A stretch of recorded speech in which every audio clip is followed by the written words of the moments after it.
Olá, estamos começando agora o programa Repórter Surgente, o programa do Sindicato dos Petroleiros do Rio de Janeiro. E hoje, antes das perguntas da população sobre petróleo e gás, vamos conversar nos estúdios da TV Comunitária do Rio de Janeiro com Francisco Soriano e Abílio Tosini, conversando sobre o projeto em tramitação no Congresso Nacional de Lei do Gás, que pode fazer alterações profundas no setor. Soriano, o que é exatamente esse projeto de lei do gás? Boa noite, Cláudia. Como já falamos da vez anterior, existe em tramitação no Congresso Nacional, especificamente hoje na Câmara dos Deputados, 3 projetos de lei, sendo que um já passou no Senado Federal, que é altamente prejudicial aos interesses nacionais, que é do Rodolfo Tourinho, do ex-PFL, né, também ex-senador, pela Bahia. Esse é o projeto que visa, efetivamente, a leiloar, a licitar, ou seja, a doar aquilo que a Petrobras construiu ao longo da sua existência. Ou seja, aquilo que a Petrobras tem avaliado em 10 bilhões de dólares, são 5.300 quilômetros de gasodutos que estão ameaçados, como o nosso petróleo também, aí para os famosos leilões de licitação por parte da ANP. Então, especificamente, é isso e hoje mesmo nós falamos com o relator na Câmara dos Deputados, que é o deputado João Maia, do PR do Rio Grande do Norte, e ele está prometendo, quase que assegurando, que sem ser nessa quinta-feira, na outra, ele já estará concluindo o seu relatório dessa comissão especial, que é presidida pelo deputado Max Rosman, do Paraná. Mas como é hoje e como poderá ser se essa lei for aprovada? Cláudia, efetivamente a gente falou da lei do Rodolfo Tourinho aqui, mas falávamos de 3 projetos. Tem um também que é de procedência, de origem do Ministério das Minas e Energia, que também é altamente prejudicial aos interesses nacionais, na medida em que ele também caiu na armadilha de, em vez de discutir que quem constrói os gasodutos é dono dele para sempre e, mediante, pode autorizar, assegurar o livre acesso, ela efetivamente perderia esse controle, segundo a Lei Tourinho. Mas tem 2 outros, então, projetos, um das Minas e Energia, que entra apenas na discussão do prazo. A Petrobras, ao invés de ficar só 8 anos, ficaria 15. Ora, Cláudia, a Petrobras tem efetivamente seus gasodutos, quase todos, mais de 15 anos. Então, seria apenas uma maneira de dizer que são diferentes pelo prazo em que a criança estaria com a idade do projeto. Ou seja, todos os gasodutos da Petrobras iriam para a licitação. Então, nós não queríamos que houvesse lei nenhuma, porque a lei do petróleo está em vigor e petróleo é gás e gás é petróleo. Mas então, eles agora vêm com esse argumento de que efetivamente precisa da lei do gás porque aqui tem somente a lei do petróleo. E que, em função do negócio ter crescido muito, precisa de um marco regulatório, de uma lei que regulamenta o uso dos gasodutos e a própria utilização do gás natural do Brasil. Então, o terceiro projeto, então, uma vez precisa de lei do petróleo, conforme é a voz dominante por parte do grande poder, do grande capital. Então, existe um projeto que nós defendemos, que é o do Luciano Zica, que esse assegura o direito de a Petrobras poder, efetivamente, para sempre, aqueles gasodutos que ele construir, que a Petrobras construir. Lembrando que na atual lei, qualquer pessoa pode construir gasoduto, pode construir até refinaria e o capital privado não constrói. O que eles querem, na verdade, é um grande confisco àquilo que é o patrimônio público. E nós, nacionalistas, fazemos questão de repetir aqui Barbosa Lima Sobrinho, que não existe pátria sem patrimônio. Então, é o seu patrimônio brasileiro que nos ouve, carioca que nos vê, é que está em jogo, é preciso a mobilização popular. Nós trazemos essa discussão para toda a sociedade brasileira, lembrando que hoje a gente perguntando ao João Alves também sobre a questão de que este relatório, essa comissão especial seria conclusiva, ou seja, não iria para plenário a votação, seria simples votos de liderança. Ele falou que sim, que essa é a opinião dele e, consequentemente, do presidente da comissão, e que não vê por que isso ir para plenário, que a outra luta que a gente quer travar e exigir é que se cumpra o regulamento da Câmara dos Deputados, que estaria sendo violado. Se não fosse a votação em plenário de 1 por 1 dos deputados, e de preferência eles mostrando o seu voto, o voto chamado aberto, e também essa discussão ser trazida também para a população, em que defendemos, queremos botar em discussão como proposta um possível plebiscito, como deve ser também plebiscitado a questão dos leilões do nosso petróleo, das bacias promissoras do Brasil. Abílio, sua opinião sobre a lei do gás? Veja só, discutir essa questão da lei do gás exige que se discuta o papel da imprensa no nosso país. E aí nós vamos nos reportar ao que está acontecendo em 2 países vizinhos. Na Venezuela, quando o presidente da Venezuela, Hugo Chávez, decidiu não renovar a concessão de um determinado canal de televisão, exatamente porque ele manipulava a opinião pública. As informações eram distorcidas para o povo da Venezuela, de tal forma a tentar enganar e manter o povo da Venezuela no estado de miséria em que eles viviam até a eleição do Hugo Chávez. E vamos também para a Bolívia, Cláudia, onde o Evo Morales está nacionalizando o setor de petróleo e gás, está recomprando as refinarias que a Petrobras, no governo Fernando Henrique Cardoso, foi obrigada a comprar da Shell.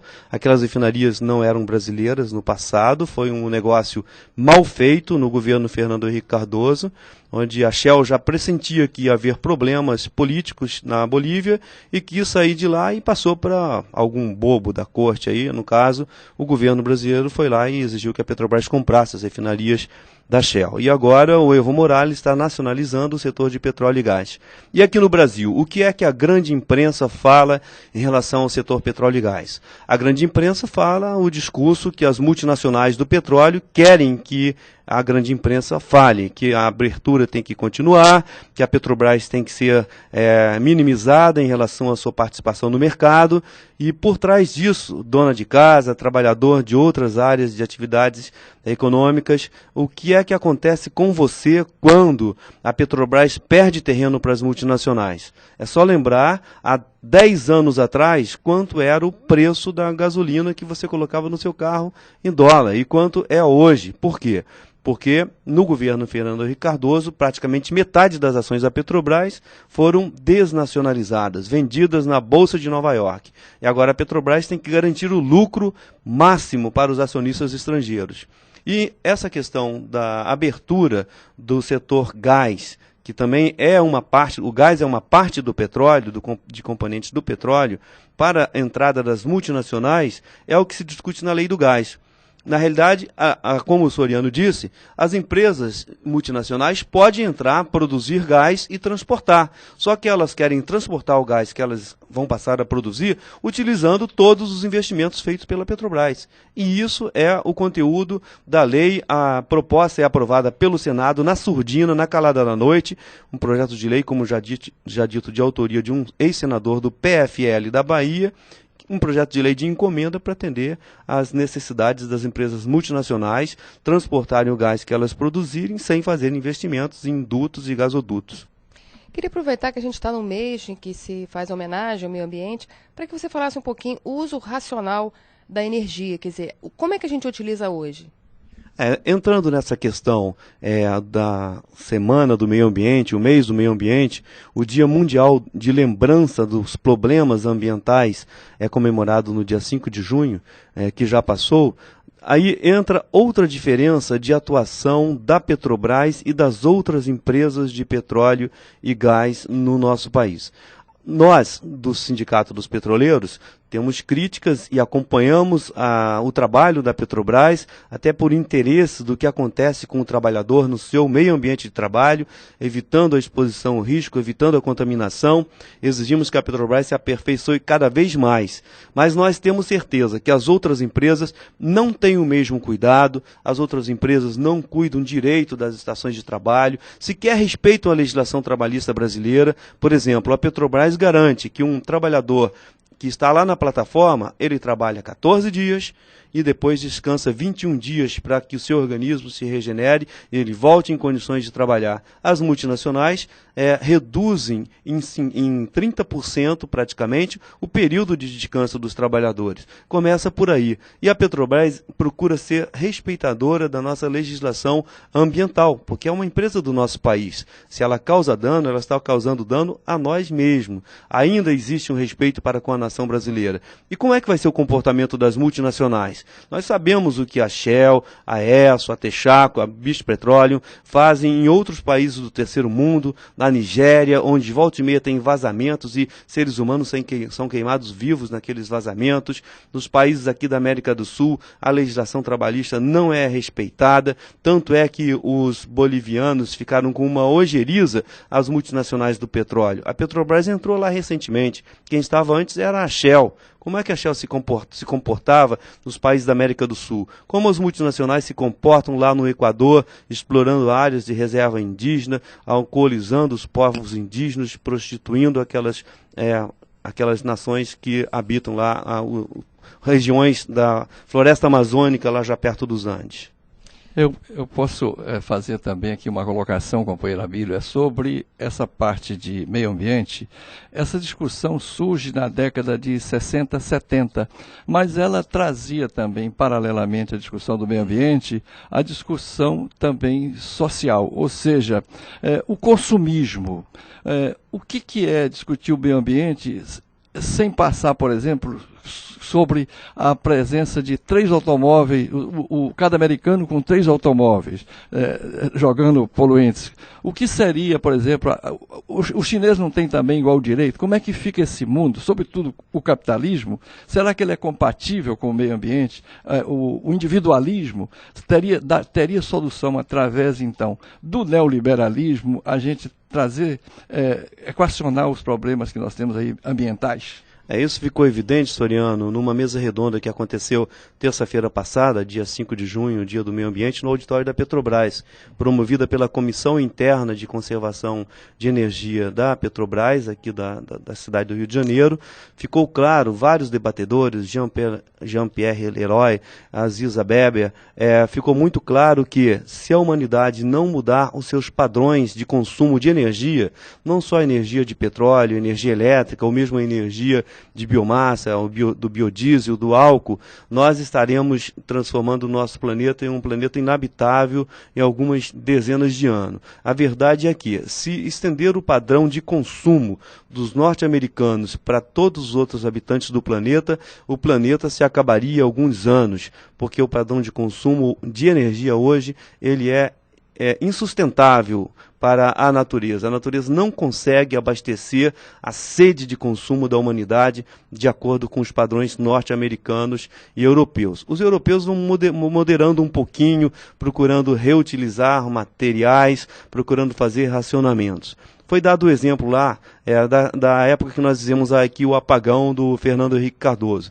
Todos nós conseguimos consumir praticamente 20% a menos de energia elétrica. Depois que a situação se resolveu, nós relaxamos. Será que a humanidade toda não poderia ver do ponto de vista da continuidade da vida no planeta Terra e procurar racionar por consciência o consumo de energia e também o consumo de outros materiais, como papel, o desperdício de alimentos e certos exageros que as pessoas cometem? Obviamente que os países ricos, eles exigem que os países pobres, chamados em desenvolvimento, façam esse esforço, mas eles não querem fazer esse esforço. É exatamente essa discussão que se faz no Tratado de Quioto, que os Estados Unidos da América, do senhor George Bush, o senhor da guerra, não assinou até hoje. Bom, vamos agora começar com as perguntas da população e vamos ver o que a população quer saber sobre petróleo e gás. Gostaria de dizer ou perguntar sobre petróleo ou gás? Que gás mais barato. Como fazer para o gás ficar mais barato?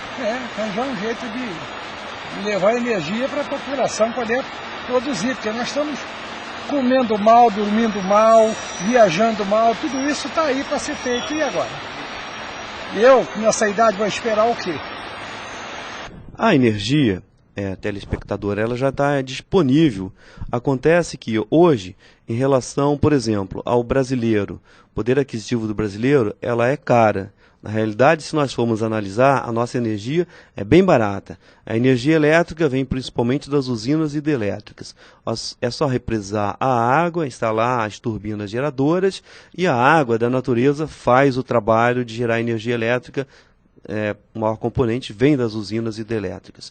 O petróleo, praticamente, ele é retirado de debaixo da terra, é processado. Por exemplo, você separa a gasolina. Quanto está 1 litro de gasolina? Um litro de gasolina está cerca de da ordem de R$2. Quanto custa 1 litro de água mineral de uma certa marca de grife?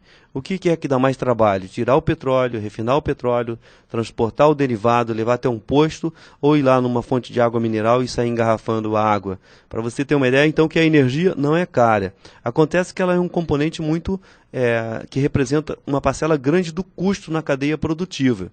Então, a preocupação hoje do governo leva a essa discussão com os ambientalistas.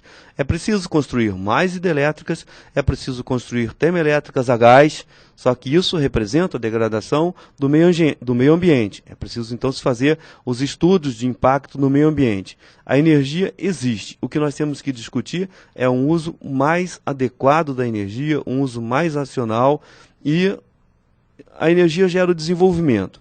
Aí nós chegamos à pergunta: desenvolvimento para quem? A energia, ela vai ser distribuída para gerar distribuição de renda, crescimento econômico igualitário? Ou será que ela vai ser distribuída em maior proporção para quem tem tráfico de influência, com deputados, senadores, por exemplo, como as multinacionais que estão agora querendo gerar essa lei do gás, que é uma lei de encomenda?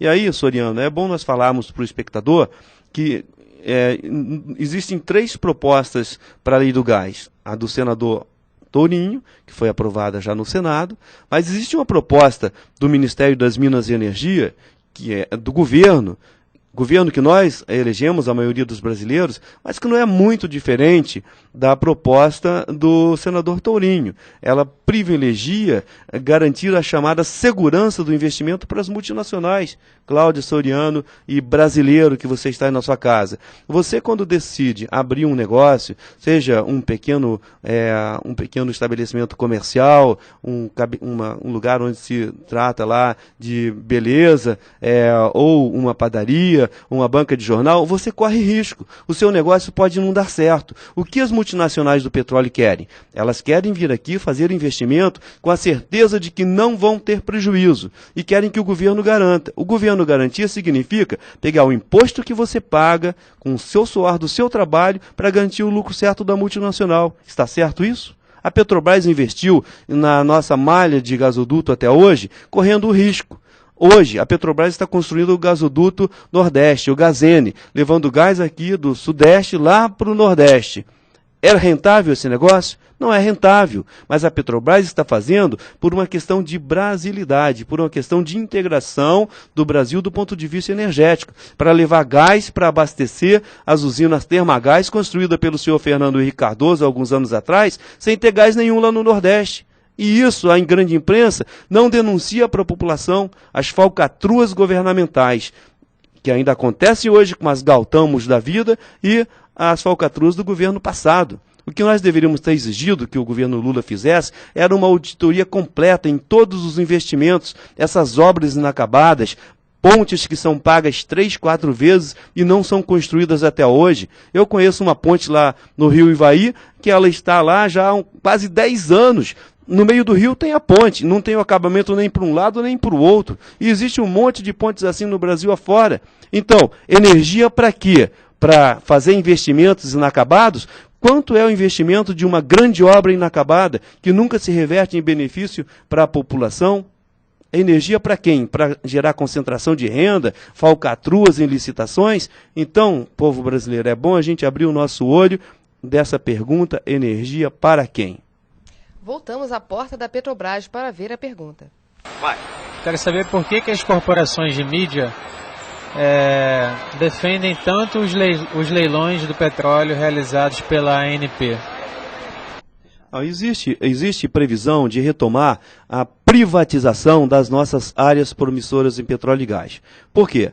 Essas áreas promissoras devem ter algum petróleo, algum gás lá debaixo do nosso oceano, que é o lugar onde estão as nossas bacias mais promissoras. A Petrobras já descobriu petróleo e gás. E as áreas que vão ser leiloadas, Soriano, são aquelas próximas às instalações da Petrobras. Aí entra a questão da lei do gás. Querem as áreas próximas para já utilizar a instalação que está pronta para transportar o gás produzido. Soriano, você tem ouvido falar que querem retomar os projetos de instalação de termoelétrica a carvão? Quando você falava aí do problema de energia para todos, eu queria até citar também o projeto Luz para Todos, que não pode ser confundido, que é um projeto popular e social, sobretudo. Mas eu só queria lembrar, companheiro Abílio, quando você falou energia para quem? Será que as nações hegemônicas, sobretudo os Estados Unidos, Inglaterra, o G7, não são inteligentes quando eles estão transferindo indústrias que são altamente poluentes, como a de alumínio?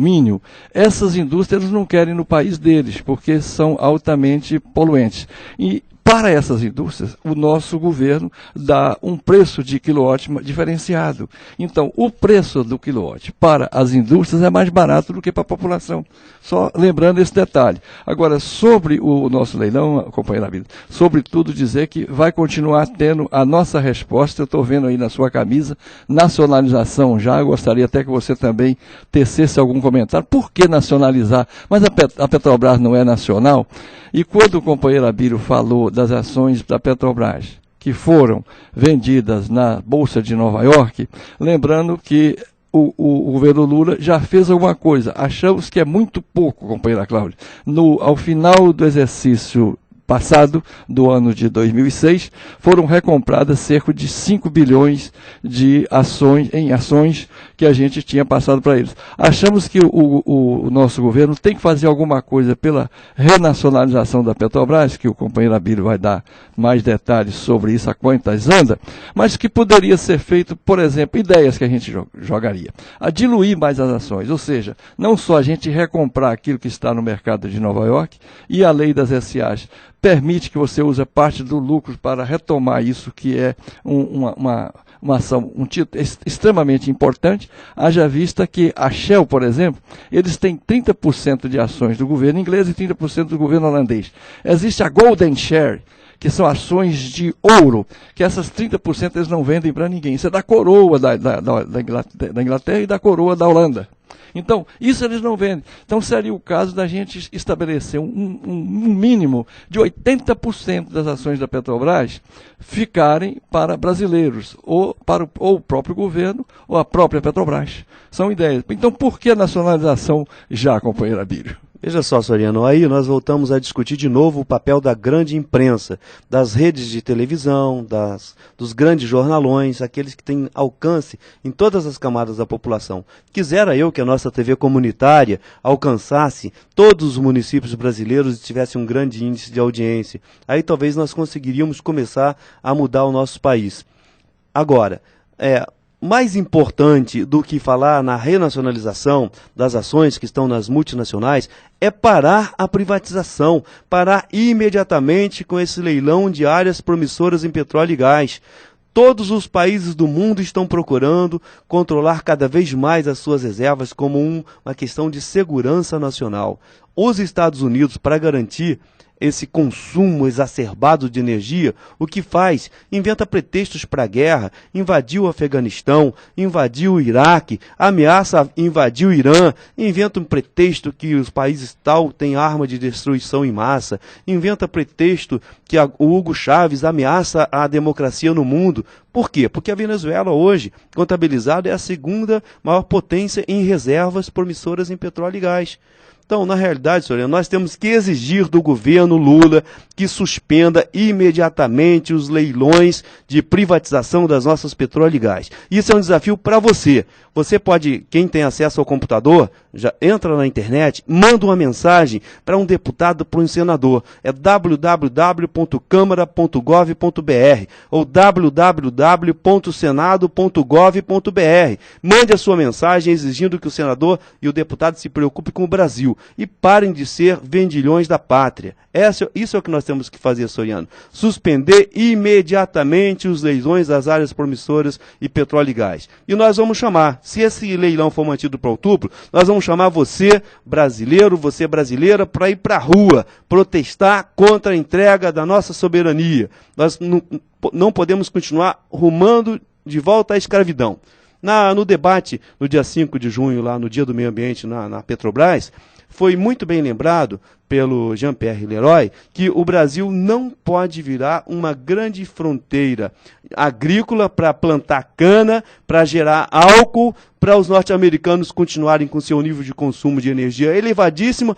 Nós estamos consumindo energia verde. Mas aí as nossas áreas onde hoje se planta milho, arroz, feijão, para tratar os brasileiros, vai ser transformado em canavial para alimentar a sede de consumo de energia infindável dos norte-americanos. É outra questão que nós temos que exigir do governo brasileiro. Queremos sim a energia verde, mas para abastecer, em primeiro lugar, as nossas necessidades. Eu estava vendo o noticiário da grande imprensa, até eles reclamam quando custa para eles, que nunca se moeu tanta cana como nessa safra de cana no Brasil. O preço do álcool para quem é o atravessador lá na boca da usina produtora de álcool caiu significativamente. No posto Cláudia, para o consumidor não baixou 1 centavo. Quando o preço do álcool sobe na intersafra da cana, sobe no posto. Quando o preço do álcool baixa lá na boca da usina, na época da safra da cana, não baixa no posto, ele sempre sobe. Onde é que estão os instrumentos de regulação dos direitos dos consumidores? Pois é, você então dê as suas opiniões e críticas para imprensa@sindipetro.org.br. Nós estamos nos minutos finais do Repórter Surgente, e aí eu queria 1 minuto de cada um de vocês para comentar sobre os temas de hoje. Cláudia, eu vou pedir também 1 minuto seu para fazer a seguinte consideração. Fala-se muito, e o Abílio falava assim, agora querem falar de um presidente que foi reeleito, e acho que pela 3ª vez, que é o Hugo Chávez, por ter efetivamente cassado a concessão de um grande canal lá que teve uma postura golpista e anticonstitucional, que foi o caso da Venezuela. E falar a você o seguinte, perguntar, você que é repórter, que é jornalista, e as grandes empresas de televisão aí, faz questão também de, na palavra final, serem dadas também pelo repórter que dá em forma de editorial ou mesmo de parecer. Você acha que efetivamente as grandes empresas, os grandes jornais, a grande imprensa no Brasil, não é efetivamente uma grande empresa de divulgação como agências de notícias para selecionar o que convém e retirar o que não convém? Elas são efetivamente mantidas, custeadas, financiadas pelos empresários. Então, nós precisamos trabalhar e ter também a democratização dos meios de comunicação, penso eu, e pediria também seu parecer, no sentido de ter uma televisão que mostre como é a poltrona do pobre, como é a poltrona do que não tem nem poltrona, e como é a casa, não somente naquelas novelas belíssimas, aquelas mansões, que não é a realidade brasileira, de 30 milhões de miseráveis que nós temos. Então, eu gostaria também que você passasse de entrevistadora para entrevistada com essa pergunta que eu também coloco. Bom, na realidade os canais são bens públicos, mas infelizmente são tratados como se fossem bens particulares, né? A gente teve aqui no Brasil aquela situação absurda que foi o caso da Manchete, né? Em que a concessão foi vendida e os trabalhadores até hoje não receberam suas indenizações trabalhistas. Então, na realidade, existe um medo do empresariado aqui, do Brasil e em vários locais, de que aconteça a mesma coisa, né? Na Venezuela, o que aconteceu foi a não renovação, né? O Chávez não fechou o canal, ele simplesmente não renovou, considerando que aquele canal não estava cumprindo o seu papel de ser um bem público e, enfim, tentar de uma forma equilibrada mostrar todas as opiniões da população. Simplesmente não houve uma renovação. Só que ninguém fala que nos Estados Unidos isso já aconteceu muitas vezes. Em vários países da Europa isso já aconteceu e ninguém fez esse escândalo porque não era o Chávez na Venezuela. Na realidade, o que a gente precisa, e é bom até que essa discussão esteja sendo feita, porque a gente começa a colocar em pauta esse tema de que os canais não são propriedades particulares, são bens públicos e têm normas a cumprir, que são, inclusive, colocadas na legislação e, infelizmente, não são cumpridas. Um minuto final, Abílio. Eu vou voltar no tempo e lembrar o que um canal de televisão fez aqui na primeira eleição que o Brizola participou quando voltou do exílio. Lembra do escândalo da Proconsult? Se existisse de fato democracia e justiça, aquele canal de televisão que manipulou a opinião pública para tentar impedir a eleição do Brizola não deveria ser fechado pelo menos por uma semana para mostrar que a verdade tem que prevalecer também no telejornalismo? E no segundo turno das eleições de 1989, se esse mesmo canal de televisão não tivesse editado de forma falcatruenta o debate do Lula com o Collor, será que nós teríamos que ter passado pelo impeachment do Collor? Será que nós teríamos que ter passado pelos 8 anos do nefasto neoliberalismo do Fernando Henrique Cardoso? Você, espectador da TV comunitária, não é propaganda contra a TV comunitária, mas um dia da sua vida, assista um desses canalões o dia inteiro. Por exemplo, assista a TV Globo. Veja aquelas novelas que estimulam criancinhas na sessão da tarde, naquele Vale a Pena Ver de Novo, a sexualidade precoce, a mulher objeto, a mulher consumo sem o seu valor como ser humano, e você vai concluir se esse canal de televisão tem que ter a sua concessão revista ou se ele pode continuar sendo a escola de pornografia chanchada que ele é. Então, o Repórter Surgente, mande suas opiniões e suas críticas sobre tudo que nós discutimos aqui para imprensa@sindipetro.org.br. Repórter Surgente, o programa do Sindicato dos Petroleiros do Rio de Janeiro. Até a próxima.